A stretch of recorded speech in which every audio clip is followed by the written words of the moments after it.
Yes, sir. Okay. Pratik has joined, Aftab has joined. So, a very good morning, dear friends. For the last couple of days, we are dealing with morphology. In the last couple of classes, I just tried to make you understand some basic things about morphology. And whatever we have seen so far regarding this morphology, I would like to take a review so that we will come on to the path and we'll continue in the in meaningful way. Okay.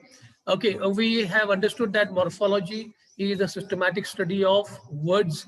It is a systematic study of the structure of words, and we have understood the hierarchy. When we think about written language, the written language has a hierarchy, and the highest unit, the highest stretch in the given language or written language is a sentence, and the lowest stretch in the written language is a morpheme. So from top to bottom, from bottom to top, we can understand. So first from top to bottom, the sentence is the largest stretch, followed by, or it is formed of clauses, phrases, words, and morpheme. So from bottom to top, we say, morphemes make up words, words make up phrases, phrases make up clauses, and clauses and phrases make up the body called a sentence, right? And we understood that morpheme is a smallest meaningful unit in the written language. And the sentence is the largest unit in the written language. So when we think about the written language, the highest unit, the highest stretch in the written language is a sentence, and the smallest stretch or the smallest, the lowest stretch in the written language is a morpheme. So morpheme are of two types, free morpheme and bound morpheme. We have made a distinction between a free morpheme and a bound morpheme. What is a free morpheme? A free morpheme is a morpheme that does not require anything else to be meaningful. Means it is independent. It is meaningful unto itself. It doesn't require any sort of attachment. It doesn't require any sort of basis for it to be meaningful. It is free, right? The word like boy, girl, dance, so all of these words, they have their inbuilt meaning. They have their inherent meaning. They do not have any kind of affixes. But on the other hand, we have the bound morphemes. The bound morphemes are always attached to, right? So these are the lexical items incorporated into a word as dependent part. They are not independent, they are dependent. They depend upon something other than themselves to be meaningful. The bound morpheme ful. So ful is a bound morpheme that it gets meaning only when it is attached to beautiful, so it becomes meaningful. So in isolation, all these bound morphemes are meaningless unless they are attached to some basis, right? So we have understood that bound morpheme operates in the connection processes by means of derivation. So this is something I had explained to you in the last class, particularly the derivation. So derivation is a process in which, right, the class of a particular word undergoes after an attachment of an affix. Affix, we understand both in terms of prefixes and suffixes. Prior to that, we understood that free bound morphemes are of two types, free prefixes and suffixes. Where do we attach prefix? We attach prefix before the base. Where do we attach the suffix? We attach the suffix after the base. Okay, so prefixes and suffixes are called affixes. So what we understood in derivation, a derivation is a process, it is a morphological process through which or in which a class of a word undergoes a change after an attachment of an affix. So when we attach a prefix or when we attach a suffix, after the attachment of a suffix to a particular word, the word undergoes a change in the word class. We identified 8 word classes. If you remember, noun, pronoun, adjective, verb, adverb, conjunction, preposition, interjection. So these are the 8 word classes, correct? Noun, pronoun, adjective, verb, adverb, preposition, conjunction, interjection. So when we attach a suffix or when we attach a prefix, if the word undergoes a change in terms of its class, we call it a derivation. For example, beauty. The word beauty is a noun. It is an abstract noun. So when we add or when we attach ful, ful a bound morpheme or suffix to this the word beauty, it undergoes a change and the word is formed as beautiful, which is adjective. So the noun transforming into an adjective. So it's a process of derivation. So deriving means it is deriving something new from the attachment. So derivation or derivational suffixes are the suffixes that bring change in terms of the class of the word. The word class changes after an attachment of the suffix or prefixes. And I had told you there are different kinds of prefixes, there are different kinds of suffixes, but one of the important things that you have to keep in mind that most of the suffixes are class changing derivation. Means most of the suffixes after their attachment to certain bases, they bring change in terms of the class of the particular word. And most of the prefixes are class maintaining. Means class maintaining derivation means a derivation or a derivation that does not bring any kind of change of word class of that particular word with an attachment of an affix. म्हणजे class maintaining derivation is the derivation in which there is no change in the word class of the word, whereas class changing derivation in which the class undergoes a change of its class, the noun becoming adjective, the adjective becoming adverb. So this is the change of a word class. So when a class changes after an attachment of an affix, we call it derivation. So class maintaining derivation, class changing derivation. For example, act, A-C-T, act. Act is verb, correct? So when I apply a prefix, react, act is a word. Okay, it is a free morpheme. And if I apply a prefix, it is react. So what kind of prefix is? It is class maintaining. But after the attachment of this prefix to this word, the word does not undergo its change. The verb remains as verb. So it is called class maintaining derivation. Beautiful. So beautiful is a word. And if we apply or if you attach ly to this, beautiful is adjective. Beautifully is adverb. So here adjective transforming into an adverb, it is class changing derivation. So class maintaining derivation is the derivation that maintains the class, that does not bring any change in terms of the class of the word. Whereas class changing derivation is the derivation that brings change in terms of the class of the word. Is it clear? Class maintaining derivation and class changing derivation. So most of the suffixes are class changing derivation and most of the prefixes are class maintaining derivation. Most, I don't say all, but most of the prefixes, they maintain the class of the word, and most of the suffixes, they bring change. They are class changing derivation. Is it clear? Pratik, Aftab? Is it clear? Yes, sir. Aftab? Yes, sir. Okay, shall we Yes, move sir. on to next one? The next you find on the screen is inflection. What is inflection? Inflections are also an attachment, correct? So we have certain suffixes like inflections. For example, hyphen es, hyphen es, hyphen ing, hyphen ed, right? So these are called inflectional suffixes. Inflectional means inflectional suffixes are the suffixes that do not bring change in the word class, but they bring in change in the tense, in the number, or in the aspect of the tense. For example, we have the word boy. Okay, boy. And if I attach yes, it becomes boys. So boy is noun, boys is also noun. But here, the class of the word doesn't change, does it? It doesn't. The noun remains as noun, but this inflectional suffix, yes, brings change in the number.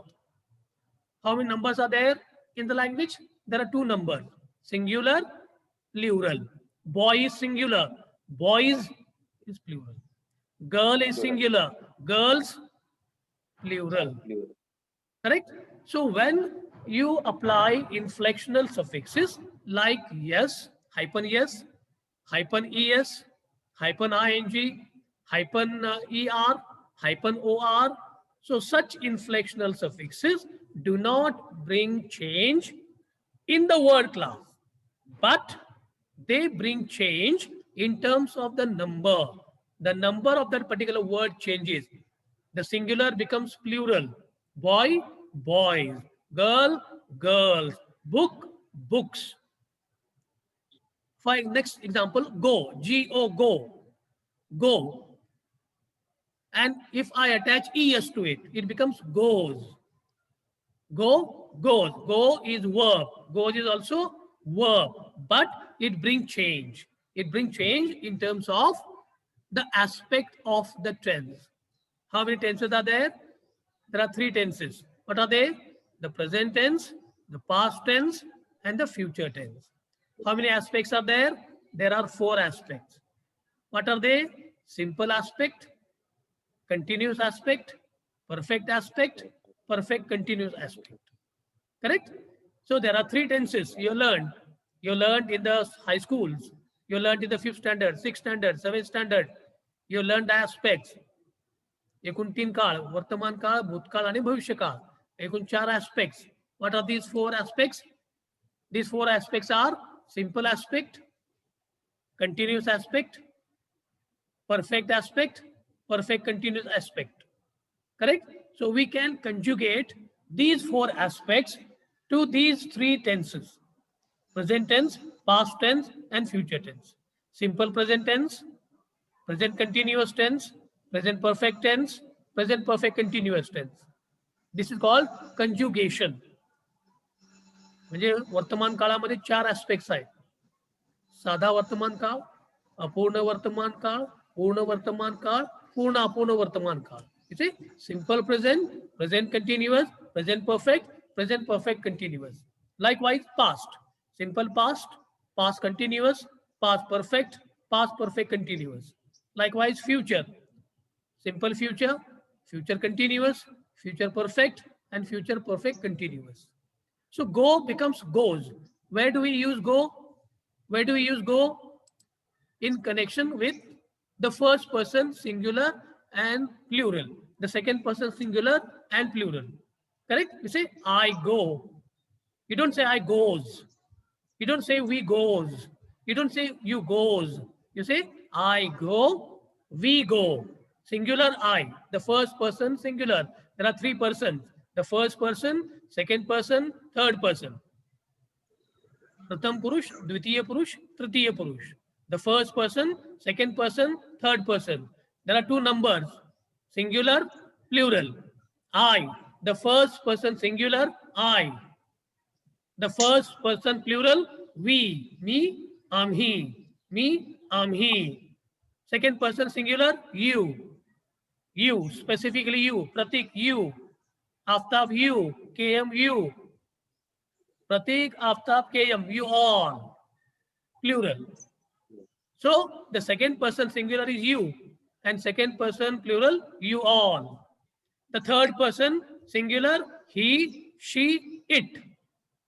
He, she, it, singular. Plural, they. He, she, it, singular. Third person singular. And the plural, they. So the verb, you say, I go, we go. I go, we go. You go, you all go. He goes, she goes, it goes, they go. So in connection with the third person singular, he, she, it, in the present tense, the verb requires es inflection. What does it require? It requires es inflection. Have you ever come across the word sentence like I goes, you goes? No. There is a grammatical rule in English that in connection with the third person singular, in the present tense, the verb has an or should have an inflection. Yes or es inflection. Inflection म्हणजे प्रत्यय म्हणतो आपण त्याला. म्हणजे तृतीय पुरुष जे singular आहे ही she इटच्या संदर्भामध्ये त्यांच्या क्रियापदाला प्रेझेंट टेन्स मध्ये येस किंवा ईएस प्रत्यय लागतो. So go become goes. So there is a change. Earlier it is infinitive. It becomes finite. Correct? So go, goes. So inflectional suffixes are the suffixes that do not bring change in terms of the class of the word, but they bring change in terms of the number.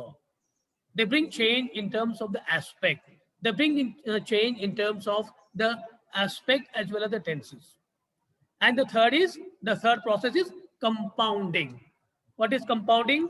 Compounding is a morphological process in which the words are compounded, the words are combined, and the word is formed. In our day-to-day life, we use number of compound words. Writing table, no? Writing table. How many words are there in this word? This is a single word. What kind of word is it? It is a compound word. And this compound word is formed of two bases, two words. What are they? Writing table. We say writing table, dining table, blackboard, swimming pool. Correct? Laptop bag. Say.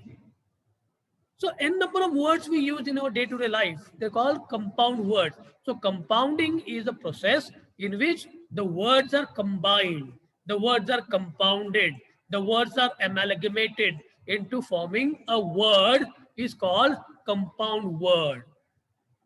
Breathtaking, sightseeing, correct? Number of words, dining table, writing board, frying pan, right? Ceiling fan.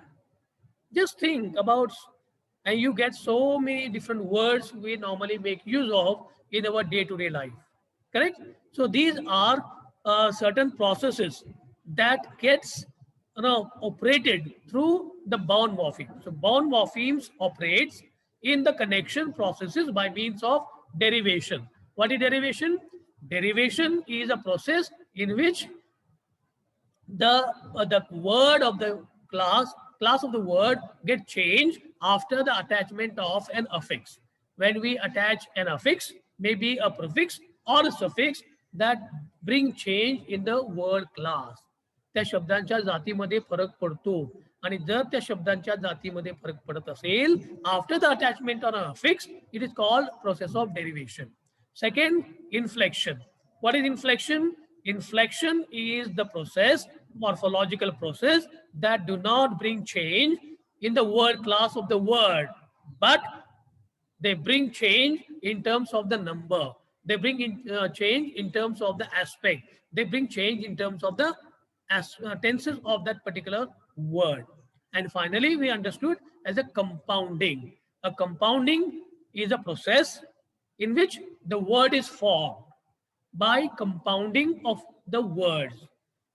Two words, three words, they are compounded, they are combined to form a word, and that we call the process of compounding.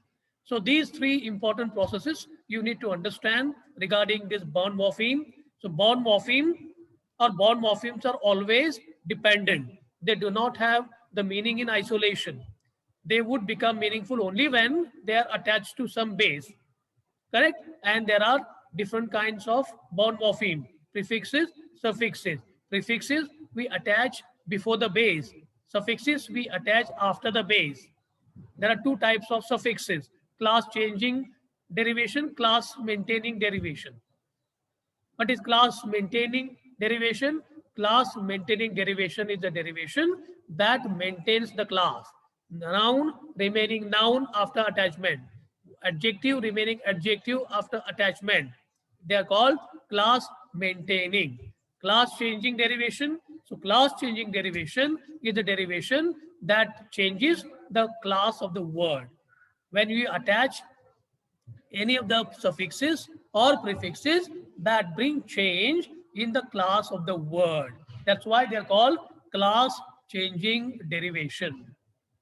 And we understood the three processes of derivation, of morphological processes. derivation, inflection, compounding. Is it clear? Shall we move on? Aftab, Pratik? Yes, sir. Yes, sir. Very good. Let's move on to the next. Derivational morphology. Derivation means we derive something new after the attachment. Is derivation. Something that we derive. Something new we derive from the attachment. It is called derivational morphology.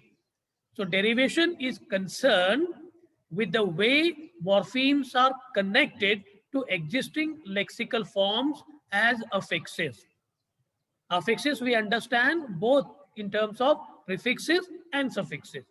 Correct? So prefixes and suffixes are called affixes. So we distinguish affixes in two principal types. We already distinguished it. We have already understood it.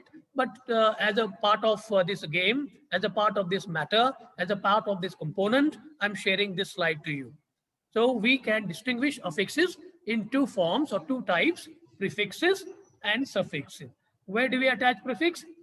We attach prefix at the beginning of a lexical item. It is called base, B-A-S-E, base. कुठल्या तरी शब्दाला आपण ते attach करत असतो. आपण मराठीमध्ये म्हणायचं प्रत्यय. काही प्रत्यय आपण शब्दाच्या सुरुवातीला लावतो, काही शब्दांच्या नंतर लावतो, शेवटी लावतो. सुरुवातीला लावणारा प्रत्ययाला काय म्हणायचं? Prefixes. So prefixes are attach at the beginning of a lexical item or a base morpheme. For example, UN, unfamiliar, unfamiliar, unfriendly, unfriendly, unfair, unfair. Likewise, pre-medical. Pre means something before. Preliminary, post, post-modern, post-budget. Post means after. Post is a prefix. Where do we attach? We attach these prefix at the beginning of a base. Post prefix, post independence, post, we can say modernism, post colonialism, post budget session. You find just days before the government has presented the budget, right?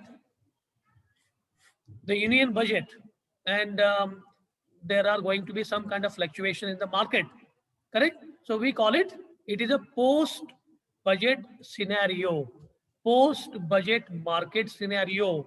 Post means after. DIS, disconnect, disconnect, discourage, improper, improper, etc. So n number of prefixes are there. So prefixes we attach at the beginning of a base. Second, suffixes. Look at how they are represented. How do we write prefixes? First we write prefix, then we give the hyphen.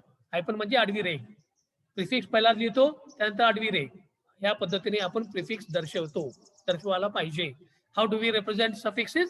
First we put the hyphen, then suffix.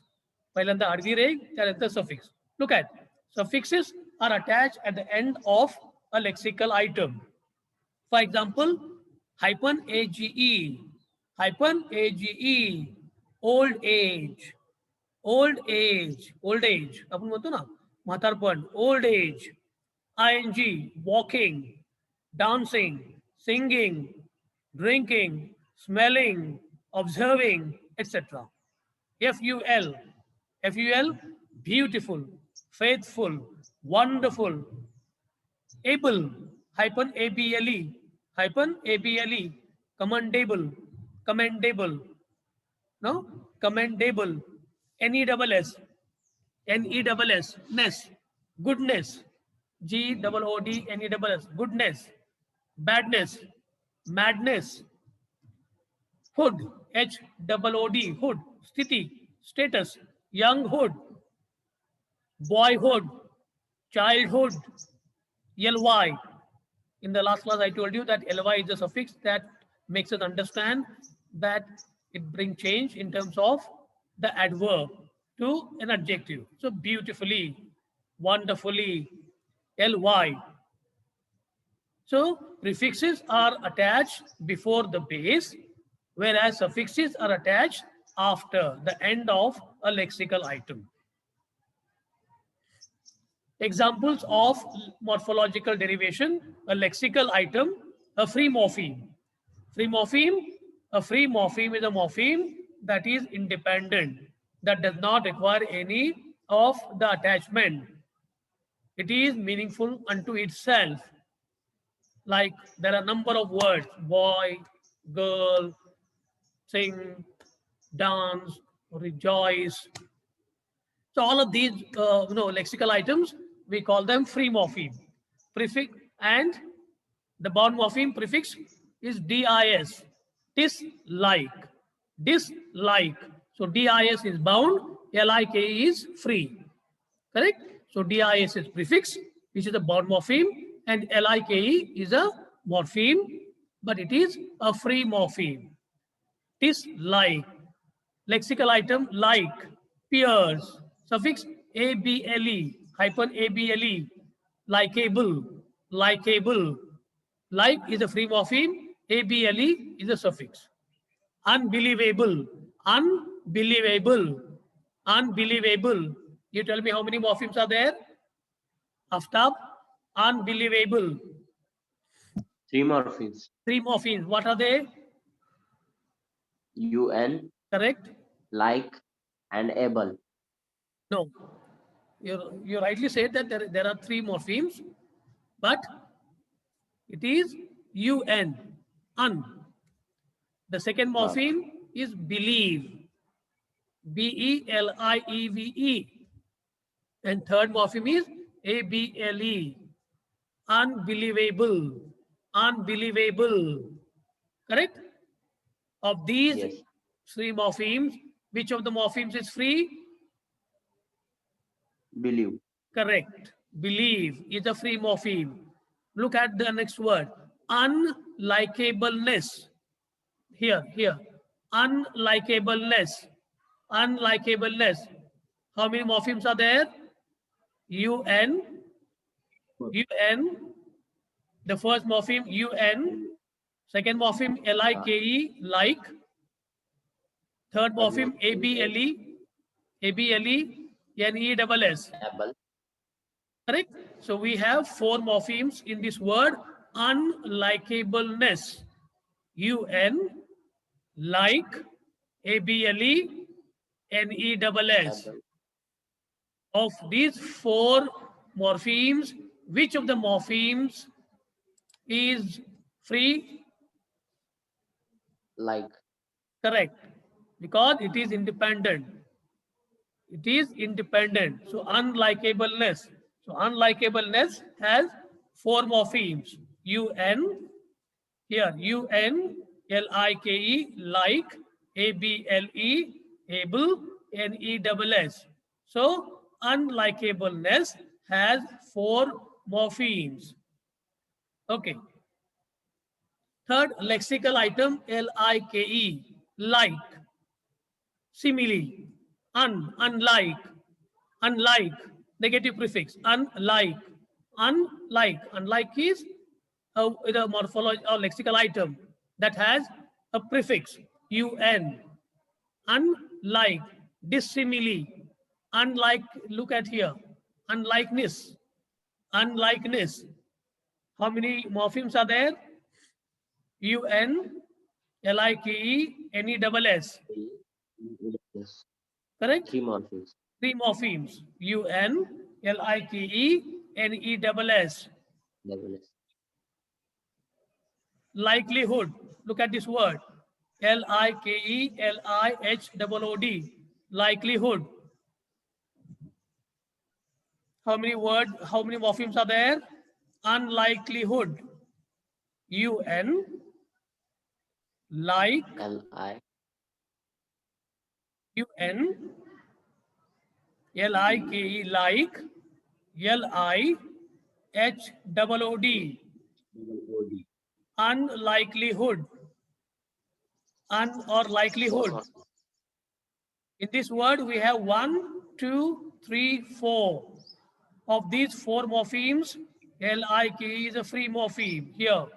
Yes, In this yes, word, sir. in this lexical word, likelihood, we have like, L-I-H-O-O-D. Three morphemes are there.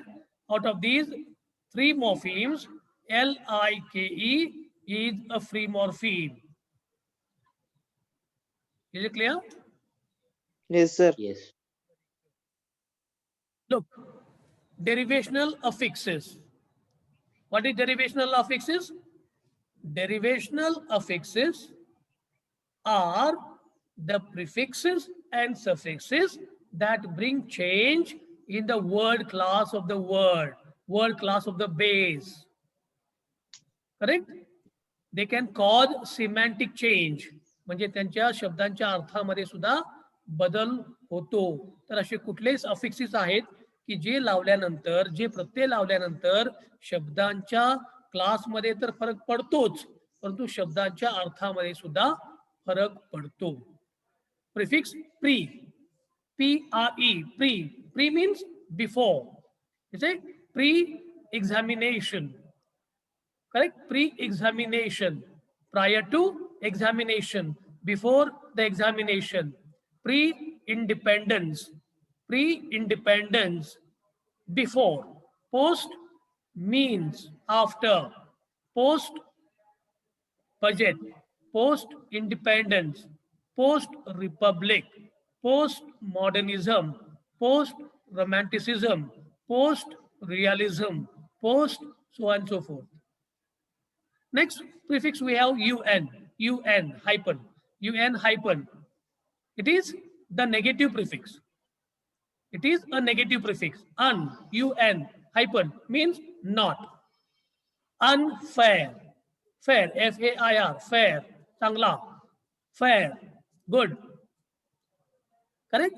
Unfair means not fair, not good, unfair. It is a negative prefix. Next we have re, R-E, hyphen, R-E.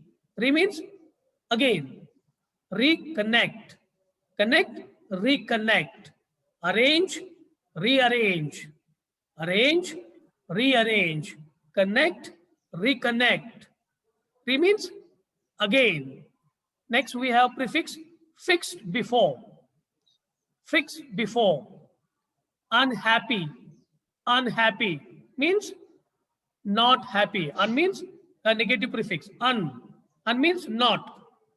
Unhappy means not happy. Means sad, desolate. Retell. Tell, retell. Many times it happens. We speak, people do not understand. Again, we have to speak. Again, we have to tell. So it is retelling, re-speaking, re-narrating, retelling. So retell means to tell once again, to tell again. Next, we have de, hyphen de. Added to a verb conveys a sense of subtraction. Subtraction means wazabaki. Normally, it indicates when it is added to a verb, it conveys a sense of subtraction. D. Next, we have dis, disconnect, dislocate, unaware, having a sense of negativity, having a sense of negativity we call unaware. Means the person is not aware. The person is negative about awareness. Unaware. Decompose. Decomposition. Defame. To uncover. To discover. Cover. Discover. Cover. Uncover. To defame. एखादा व्यक्ती एका उंचीवर असेल, प्रतिष्ठा असेल, तर त्या व्यक्तीची प्रतिष्ठा धुळीला मिळवणे, त्या प्रक्रियेला काय म्हणायचं? Defame. Mean the person is attacked for his fame. To decompose. Decompose. Compose, decompose. Fame, defame. Cover, uncover. Cover, discover. Inflectional morphology. Just a moment ago, I told you there are three things to keep in mind: derivation, inflection, and compounding. Derivational morphology or derivational morphemes or derivational affixes bring change in terms of the class of the base. Inflectional suffixes do not bring change in the word class, but they bring change in terms of the number of the base. There are two numbers, singular, plural. There are three persons. Just a moment ago I told you the first person singular, first person plural, second person singular, second person plural, third person singular, he, she, it, and the plural, third person plural, they. So inflection is a morphological process. What is this? Inflection is a morphological process that adapts existing words, that adapts the existing words so that they function effectively in sentences without changing the category of the base morpheme. It does not change. Does it change in the word class? It doesn't change the word class after the attachment of these inflectional suffixes. English has the following inflectional suffixes. After Pratik, Dipali, put off your mic.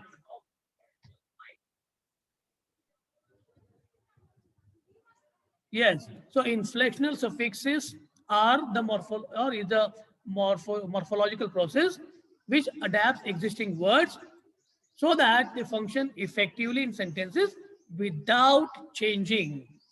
Understand here, without changing the category, the class of the word. English has the following inflectional suffixes. Hyphen yes. मगाशी मी सांगितलं ना, hyphen yes. It is an inflectional suffix. It functions in the present simple. There are four aspects: simple aspect, continuous aspect, perfect continuous aspect. So hyphen yes functions in the present simple. Third person singular, he, she, it.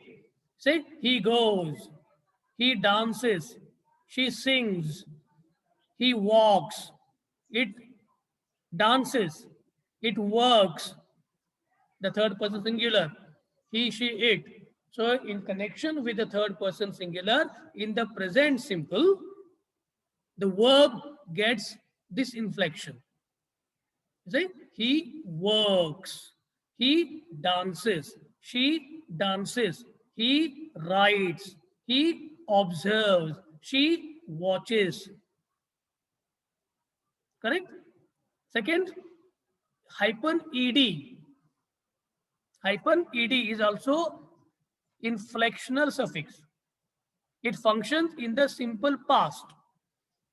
म्हणजे शब्दाचं जर simple past मध्ये जर आपल्याला रूपांतर करायचं असेल तर we can do it by applying this inflectional suffix. Walk, walked. WALK, walk. Simple past कसं होतं त्याचं? Walked. WALKED. You remember? Sing, sang, sung. In the schools you learn. Drink, drank, rung.